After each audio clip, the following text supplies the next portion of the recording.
everyone? Dave Kunstick here, and I am here with Connor Zimmerman. He is our operations manager here at Clean Marketing. And if you've ever worked with this, I'm sure you've dealt with him at some point. And what we're doing here today is actually going to restart our podcast, which is the Home Exterior Cleaning Success Formulas podcast. And the way we're going to be starting off here today is we're going to be talking about some of our top clients at the moment, what's working. And again, nothing held back, like what's working that we're doing for our clients, the kind of results that they're getting. And once you see this airing or you hear it, you can follow up with some questions. I'll be more than happy to go over that stuff with you. So Connor, like real quick, as the operations manager, like how are things shaping up for you here in the office? Like just so everybody knows, like what kind of duties are you performing? Yeah, I mean, my day-to-day changes every day. I like to keep it as structured as possible, but, it really just depends on what's going on when I come in that morning. But basically, I come in. One thing that I like to do is just look at everybody's account, just make sure that, nobody's disabled, anything like that. Just take a look at every client's numbers and, at least do that as the first step of the day. Just look at all the numbers, track everything I need to track, and then kind of note down, hey, these clients need changes. These are doing very well right now. Let's leave it for right now, and note down like ones I have made changes for, and just, see like how those changes are performing. So that's like the first thing that I do. Then from there, I clear out all the messages, Which are basically the fires. Not necessarily fires, but just look at the messages. If there's people that I need to consult with David and the team, I'll just wait to respond until we consult. But the people I can answer right away, like I will go in and answer them. And then from there, really my day starts. If there's programs to build, I build the programs. If there's onboardings that need to be done, I do the onboardings. And then kind of what I talked about, like if there's people that need changes, whether that's a real simple change, something in their automation, whether it's, building new ads, new creatives, that's kind of what I get into next. And then from there, I also check like our website clients, like how many leads are they getting through SEO? I'm brainstorming for David, like how can we improve? What can we add on? That kind of thing. And then from there, it does get crazy. Like every day, we're going to have people reaching out in some way. There's people that, you're not expecting to have to do things for them, but they're reaching out. So I have to kind of build that into my day as well. And it's not necessarily a bad thing that he's talking about. It's just things come up with clients. Generally at any given moment, we have somewhere between say 70 and 120 clients that are going on. And, this time of the year where the Northeast is getting frozen, there was school delays this morning. This is the time that we're going to have less clients because things are dropping off. Some people are in Christmas light season. They do gutter cleaning and that sort of stuff. But, we do have this 2-month period where we work hard on the business while we're still serving the parts of the country that are warm. So moving on, like, what do you think our most successful home exterior cleaning clients have in common when you look at them? Well, the first thing that I think they kind of all do really well is they're almost comfortable doing this. Like they're comfortable talking in front of the camera. They have personality. Like they're not a statue in front of the camera. They're comfortable getting out and recording themselves, and they have a little bit of pitch in their voice. Like we've had people kind of record our videos and that we send them, and they're super monotone. Like you got to have some sort of pitch, add a little bit of emotion, that kind of thing. So they're really good at that. They're good at being personable with their clients, with their customers, and when they're quoting. And then that would be the other thing too, is they have a quoting process. Like they have their sales process dialed in. And if they don't have it dialed in when they start, they find a way to get it there. That's a huge thing. I think with Facebook ads specifically, if you don't have a good process in place as far as like how you're going to reach out to the leads, how you're going to quote them, how you're going to follow up with them, you're going to struggle. They're in a way cold outreach. Like they're not searching for the service. So you got to be really on the attack when it comes to them and have a follow-up system and that kind of thing. And so our best performing clients, they all definitely have very good follow-up in place and a good procedure. And then their pages, like their Facebook pages, are up to date. They have reviews. They worry about getting reviews. They focus on it, and they post good content. So like one thing that is super important is those videos that we'll send people, like scripts. You can do those every single day. And if you do those at every job site, it takes 20 seconds. And then that's something you can post that day. And then when you finish that job, post the finished product. And it's like super simple, but people can put a face to a name then. Yeah, and That it's just so super simple. Like, and because people recognize the streets that they're on, they recognize the landmarks, and they see that the contractor is local, and other people are using them. And I know a lot of people are scared of the camera. I mean, there was a time where I hated the camera. I mean, you see me on it a lot now, but I'll tell you, 5 years ago, I was terrified because I was worried about what people are going to think about me. But what I found is people don't care. They just don't. But what they appreciate is the authenticity. And like for local contractors, and like again, like Connor was saying, like our best clients, they do that kind of stuff, and we try to help our clients through that. And whether it's through sending scripts, coaching, we've even gone as far as doing something like this, like it's like podcast style, where again, I haven't done it with a ton of people, but I can get on like a Zoom kind of call where it records a feed separately, and I can talk to you about the job that you're on, and we can create clips from that. That's eventually like coming here in this next year. Part of our onboarding process is going to be a podcast appearance on anybody that's on one of our middle tier packages or above. So if you sign up for something like that, or you're on it, you're going to be a podcast guest, and we're going to talk about your business. We're going to talk about what makes you successful. We're going to talk about your processes, but we're going to use that stuff for your actual marketing to help educate your customers. And if it's not on the front end, it's going to be on the messaging that we send your clients when they become a lead. So moving on from there, I asked Connor to bring in some results from clients. Who is I won't say who, but what is the first client and where are they located? You want to talk about? Yeah. So the first client is St. Cloud Pressure Washing Pros in St. Cloud, Florida. So sort of near Orlando. I'm pretty sure we're in Pennsylvania, but being in this job, I feel like I know most of Florida pretty well. So they're doing paver sealing, and thus far, they've been running for about 2 months, I think, just off the top of my head. But thus far, $15 cost per message on his paver campaign, and a $30 cost per lead. So for every 2 messages he's getting, one person is coming in, giving their phone number, address, email, becoming a lead. So he has like 64 total leads in less than 2 months fully. So it's going really, really well. And what's he spending per day? $45 a day. So just on pavers, I want to get into that. I'm glad that you asked that. Certain services, especially something like paver sealing, you have to have the budget for it.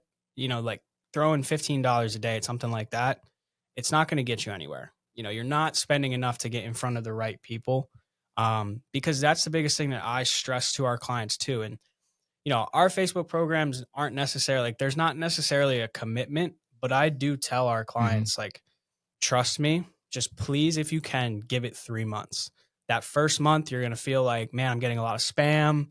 Seems like people are just clicking and not answering. Yep. And that's just simply Facebook's learning. Like the algorithm is learning, hey, who do I need to show this ad to? That's the hardest thing to get across to people is, a lot of times money in and money out at the moment is always important. But sometimes like with this stuff, we're going to be very cognizant of the return on your investment and making sure that this is not a negative detractor to your business. But like Connor was saying, it does take time for this stuff to tune in and to get the campaigns going. I mean, it really is learning. But once it starts learning, and there's things we do on the back end, like marking leads as, there's a spot where you can mark it as a bad lead, or you can mark it as the contact as a lead. So there's like 3 different levels. And the next level is converted. So if our clients are telling us which ones are converting, and we're marking them in the back end in the lead center. I mean, if you don't know where that's at, take a look today. But when you're marking that stuff off, that is teaching the Facebook algorithm of who you want to get in front of. And then when we're physically telling Facebook which clients or which customers of our clients are sold and which ones were legitimate quotes that were done and which ones were garbage, it learns how to filter those people out. And it, like I say, it just is a little bit of a process that takes time. And, and aside from that, it seems like static images have come back. I mean, there was a period, I see people in the groups that are saying like, hey, before and afters don't work. And, there was a little truth to that for a while, but it feels like they've kind of come back because there's a lot more people doing video now. And what that means is now there's more inventory on Facebook for images, which means we get more views cheaper. So it just seems they're just seeming to work better. And honestly, I hate to say this, but the uglier the better sometimes. I mean, you get some nice ones, but it doesn't have to be this highly edited picture that's going to get results. You just need a little bit of a mix in there with with what you're doing. So typically, just correct me if I'm wrong. I know we usually like to do a before and after. We do demos, we do personal style ads, and and branding ads. And again, we mix some other stuff in there. Was there anything I missed there? No, that's the main kind of concepts that we use. I would input that with before and after, like still images. It doesn't need to be highly edited, but it's got to be a good picture too, though. Yeah, you got to make sure when you take the picture, sometimes people see it and it's a different time of the day, and people will say, "Hey, that's fake," but really, it's just the sun and the shadow. Yeah. So, I mean, and that might mean coming back the next day and taking the after picture at the same point when you took the before. Those when you get a good set of pictures like that, they do demonstrate really well. So, anything else on pavers?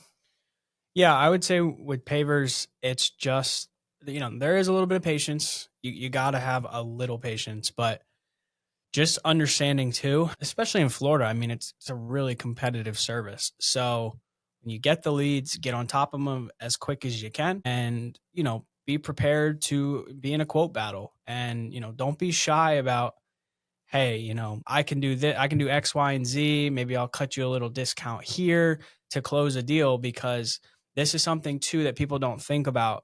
Every sale, every lead, there's lifetime value, right? So a lot of times people will gauge how their Facebook program is performing just on, I've been with you for a year. This is what I sold in a year.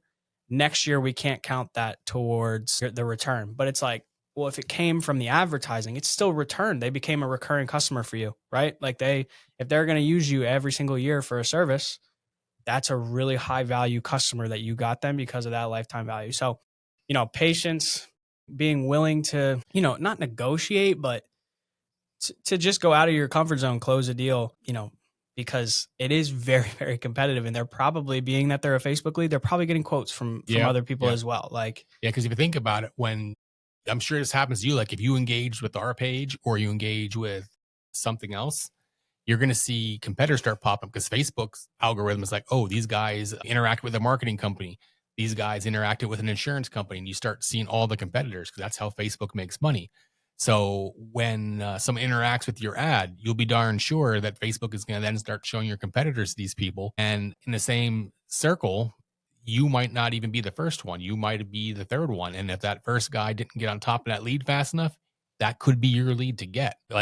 Being after that stuff and being fast is really important. And, back to when Connor was there talking about lifetime value, that is something that people that we talk with, they don't always just grasp it. I don't, they're just young business owners or what the story is, but they don't look at the lifetime value. They only look at like what's going on right now. They don't look at last month or the 3 months before that it killed it. But as soon as they have a bad stretch of a week or two, which it's marketing, it happens, sometimes they get really upset. And I'm not going to say they lose their mind, but they start judging Facebook, as a viable source just on those 2 week period. Cause it's just, things aren't going well for the moment. That's just the ebbs and flows of Facebook. It works that way. You have to look at it over bigger periods. But the other part of that is having like your CRM or, even like a monthly newsletter, which by the way, we will do that for clients if they don't do that already, which again, we'll put together like a monthly newsletter, just staying in front of your list and reaching out to people in a manner that you're staying consistent. Because if you think about it, some people just live and die based on their Facebook ads, on the leads they're getting today. And they don't go back after the cheapest customers, which are your past customers. And then if you think about it, that's actually how you build a business. You don't build a business based on increasing your volume from what it is this month to next month and bigger even in the following month. You're building a business because you got your book of business to go back on, and now you're building on top of it. And that's just the part that people miss. Again, from our perspective on this side of things. Now, let's go on to the next client. Who do you got? Yeah. So the next one, Central Virginia Power Washing, longtime client. He's been with us for, I'll just say his name. It's Nick Flemion. Yeah. We did a podcast with him, man. This guy kills it. Yeah, I want to say he's been with us for, I mean, as long as I've been here, which is since 2021. So, he does fantastic. His program is one of the most consistent you will find of our clients. Mainly does all pressure washing, but here's one thing I wanted to touch on. We'll get a lot of people that ask us, well, can I run ads for just pressure washing? Like that's all they want, it the headline to be pressure washing. And like, sure, you can do that. But the best way to go about it is one vertical at a time. So one service that's kind of like a lead in, because what it does is it just helps the algorithm again, like know who to show the ad to a little bit easier and quicker. So he does a house washing campaign. Now, right now he's also running Christmas lights also. So his cost per message for the year, $16 cost per message. So that's across the year. That's not just like last month or anything like yeah, that. yeah. And I didn't mean to interrupt you, but man, but with him, he runs an aggressive offer, like, Yep. and I know it's an offer that a lot of people balk at.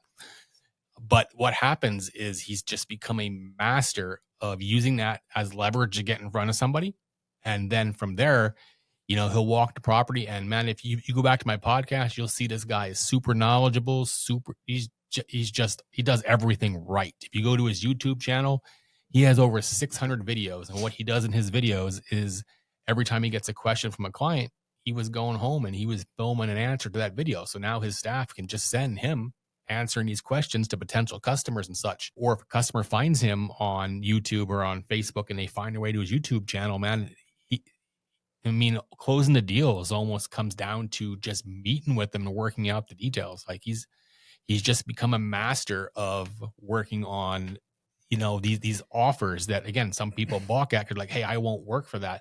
But the truth of the matter is he does now and again, but he doesn't. It's the foot in the door. It's to attract that attention. Mm-hmm. Yeah, he's mastered the bundle Mm-hmm. offer. And so, I mean, we like he kind of said, we did an interview with him, and he talked about how he presents every potential customer with good, better, best. Like, here are 3 package options. The higher package you choose, the more of a discount you're gonna get. And what it did for him is it raised his average ticket. And like you said, Yep. he is running a really aggressive offer. He's running the exact offer we would suggest for any client across the country. It doesn't matter if they're in their first year of business or 15th. This is what we would suggest on Facebook. It's proven, it works.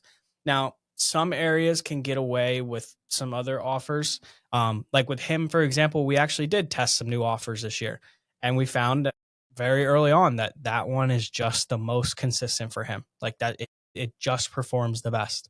So yeah, the good, better, best kind of strategy of bundling is something I started suggesting to anyone that has questions on, how to make sales and how do you raise your average ticket. I mean, that's how you're going to do it. That is just bottom line, a great way to kind of boost that average ticket and make Facebook more feasible and close more, truthfully. Yep. All right. So, and we're trying to keep these down under 30 minutes. We're about 20 minutes deep. So we'll do one more client. And who do you got? Yep. So this one is Capital Pro Janitorial. So they are in Albany, New York. So it's actually getting pretty late in the season here, but he started in late July with us. So he even missed like the busy season. Yep. I mean, he did. He missed the prime months. And the prime months are March and April. Yeah, March, April. Well, in the Northeast here. Where we are, yep. Pennsylvania, New York, like the Northeast, May is pretty busy as well, and June. But like the prime months across the country, it's going to be March through May. But yeah, so he started doing a house wash. He had a $17 cost per message on that, same offer as the guy in Virginia, and a $30 cost per lead. So again, same kind of concept as everybody. Like for every 2 messages they're getting, one's turning into a lead. And so that's where cost per message is important. Yep. It's not the be all end all, but if you can get that conversion, then the lower you can get that cost per message, the better your ads are going to perform, the more leads you're going to get. Yeah. And the other side of that is you don't always want the cheap leads, because a lot of times if you're getting a high volume, you're getting, just to say it, you're going to get a lot of bullshit. You're going to get people to talk to that are just tire kicking. And, in the end, you do want to look at your ROI. And again, that's not something we can always calculate for our clients, because we don't know what they're selling things for, and we don't know their expenses, where, that's probably the top 2 questions I get when I do sales calls is, what's the ROI? And a lot of the times I can say, I don't know, because sometimes it's just an act of God to get clients to tell us what sold and what they sold it for. And it's, it's an administrative thing. And I get it. Like for companies that are, say, under $500,000 a year and they don't have a full in-house support staff to track that stuff, that, they don't always have that numbers. But what I can tell you is, we keep a beat on, the quality of the leads that are coming in. But to that side, like even if you're say you have a higher service thing like paver sealing, if you're getting leads, even let's just say in the high end, your leads are 60, $70 and you're closing every other one and your average ticket is 1,500. I mean, do the math. Would you be upset paying 150 or $160 for a lead that 10x's to $1,500? So you just got to look at things that way too, as Yeah, far as the for sure. value of them. So again, even if you don't have a big budget, that when you are getting the ROI, even at a lower volume, those more expensive leads are worth it. Yeah. Yeah. And to kind of piggyback off what you said about, you kind of talked about how, like lifetime value, not every lead is going to close. In fact, more probably won't than they will. But the other thing that happens is while you're running, if you're not so focused on your return in the immediate, if you're kind of looking at it like big picture wise, a lot of times people will circle back. I see it in people's inbox all the time where people circle back. They came in on the ad 3 months ago, never move forward, and then they circle back and they're like, you know what, I would like another quote or whatever. So like that's something to remember too. But yeah, and then now he's doing Christmas lights and permanent lighting installs. His Christmas lights, $16 cost per message, $28 cost per lead. Permanent lights, $13 cost per message and $27 cost per lead. So he's doing really well. Really looking forward to next season with him where he can take advantage of the busy season too. That's the biggest thing with him is he didn't even get it. I would be willing to guess that, his house washing campaign, I mean, he was getting a $30 cost per lead in August and September. March, April, May, wouldn't be surprised if that's like $20. Yeah. And that's just the way it works with everybody too. So generally, like if you're in the Northeast, people like sometimes don't want to start until it's prime season. But I'll be honest, that's like too late. You're going to miss the people who've had it on their mind all winter.